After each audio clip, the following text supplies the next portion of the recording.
Okay, hopefully by now you have read A Rose for Emily. We're going to just go dive into the discussion of the story and the reading notes that I have for you today. I want to start by talking about the significance of the narrator.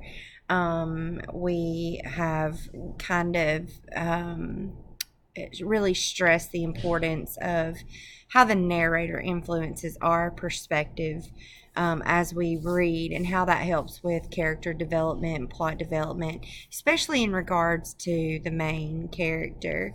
And so the narrator in this story is a third person omniscient. Remember, that's kind of that all knowing presence that sees and hears everything and can also report on thoughts and feelings and of the characters, and has that inside look as well as the outside look and what's going on.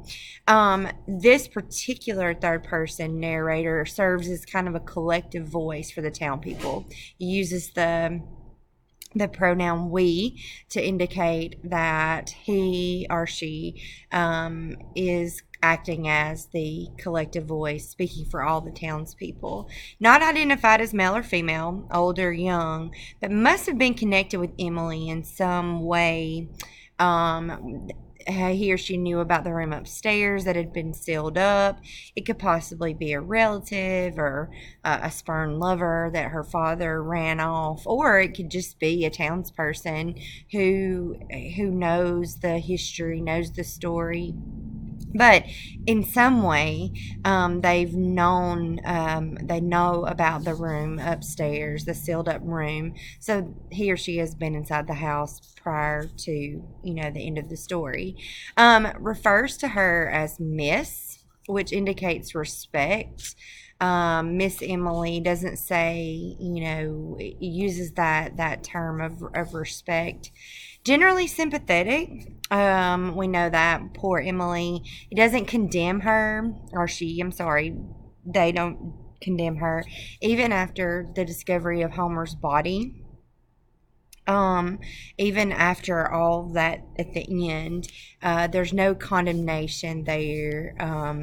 Very sympathetic, and admires her ability to, and we see that through the use of the language, using her aristocratic bearing to vanquish her foes.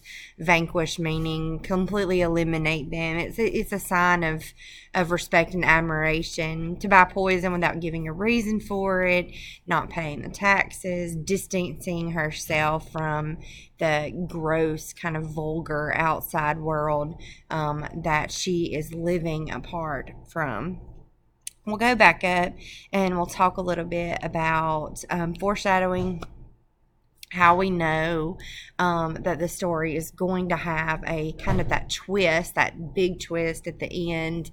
Obviously, the smell at the house, the townspeople came and sprinkled the lime, trying to keep the smell down. We already knew that she had an issue with letting go, because if you'll remember, she kept her body, the body of her father, for 3 days, refusing to let the townspeople remove the body to give it a proper burial, until it just had passed the point of it being healthy and whatnot. We were the quote that we remembered all the young men her father had driven away, and we knew that with nothing left, she would have to cling to that which had robbed her, as people will. That was a quote after her father's death. They are providing some really good foreshadowing for the fact that she still clings to Homer's body. She buys the poison and refuses to tell the purpose of buying the arsenic, even though that's the law, where they have to declare what the poison is going to be used for.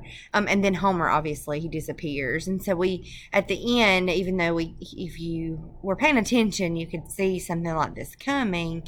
But even if you didn't, you can go back and see all those clues that kind of led us to that thought. The details of decay and death in the story, and I've just pulled some quotes out that you would have at your disposal. Only Miss Emily's house was left, lifting its stubborn and coquettish decay above the cotton wagons and gasoline pumps, an eyesore among eyesores. Here she is. She's holding on, clinging to the past, and the world is changing all around her. It smelled of dust and disuse. She looked bloated, like a body long submerged in motionless water and of that pallid hue. The smell about the house, obviously the townspeople sprinkled the lime to try to help keep that down. She died, her gray head propped on a pillow yellow and moldy with age and lack of sunlight. A thin, acrid pall as of the tomb seemed to lie everywhere upon this room, that room upstairs. What was left of him, rotted beneath what was left of the nightshirt, had become inextricable from the bed in which he lay. He literally had rotted into the fabric. It was inextricable. It was not able to be taken out of the bed without he had seeped into the bed in which he lay. We'll go back up, and I want to talk a little bit about the elements of the South. Obviously, for the first essay, you're going to be writing about the purpose of the narrator and why that's important. But in your second essay, you're going to be talking about how Faulkner's South compares to Ellison's South and the Battle Royale from Invisible Man. So I'm going to go ahead and just kind of combine this discussion about the narrator and the elements of decay with this elements of the South. So in A Rose for Emily, you have those stereotypical Southern Gothic characteristics. You've got a moody and forbidding atmosphere, a crumbling old mansion. There's decay, putrefaction, and the grotesque. Struggle against an oppressive society that is undergoing rapid change. Here she is. She is this holdout in this world that is changing all around her. And the main character is a twist on the damsel in distress.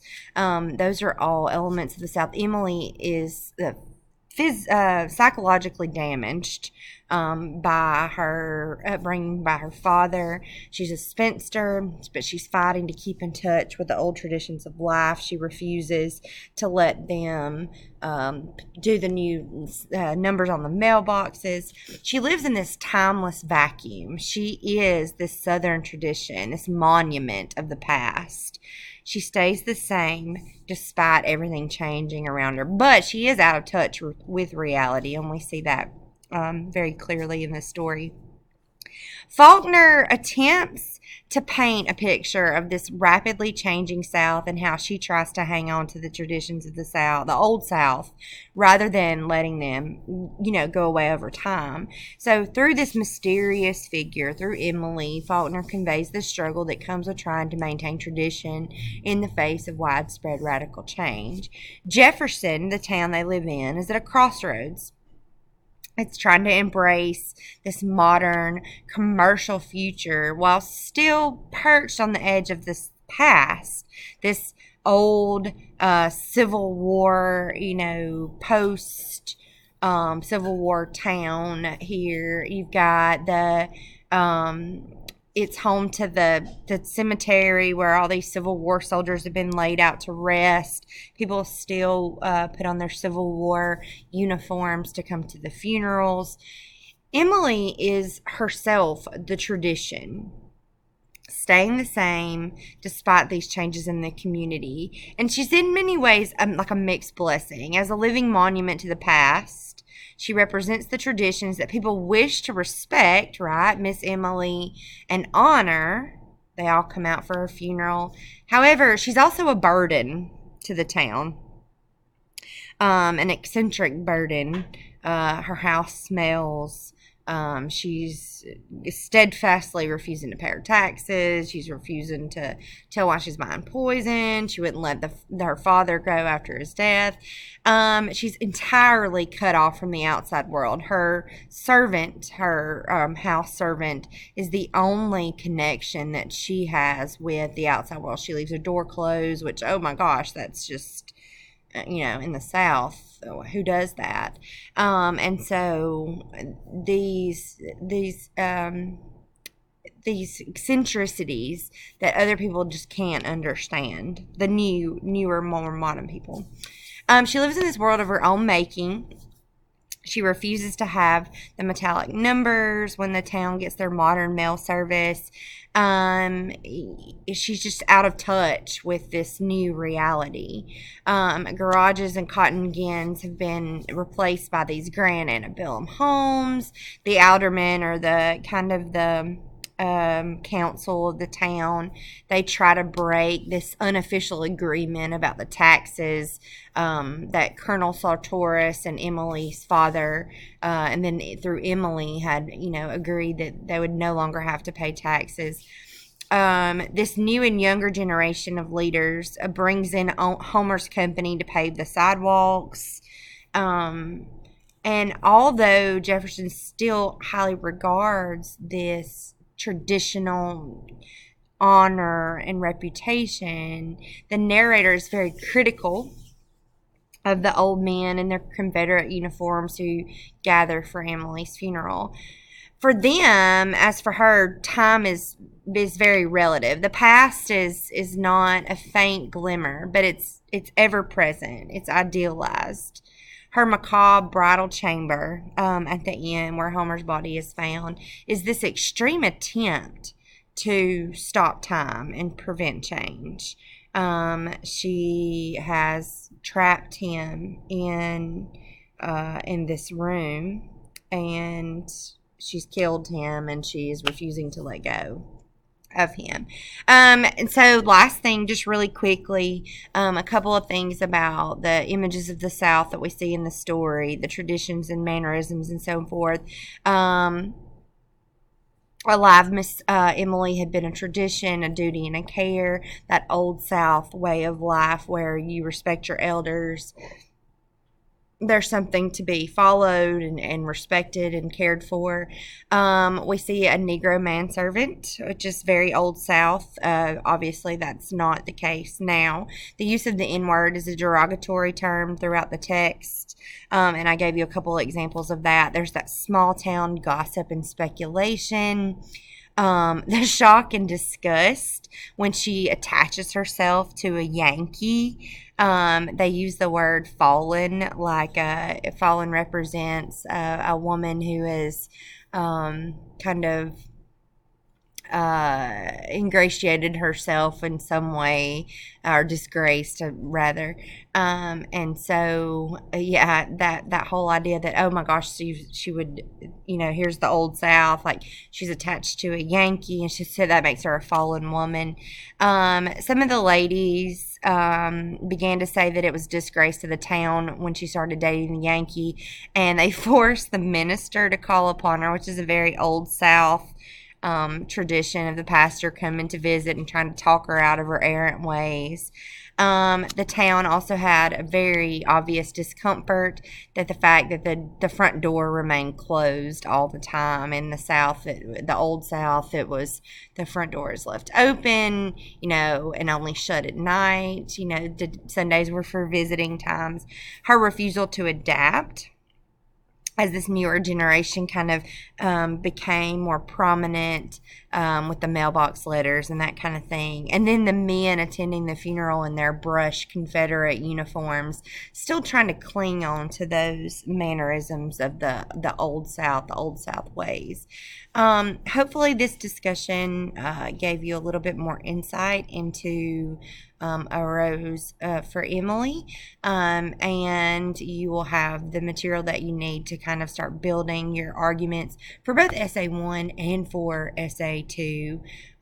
Remember, Essay 1 is why the narrator is important to the story and how that allows us to view Emily, in a more sympathetic way, whereas coming from her point of view, we would not have had the same, developed the same sympathies for her and her situation. And then also for how the Old South and Faulkner's story kind of compares to a New South view in Ellison's Battle Royal.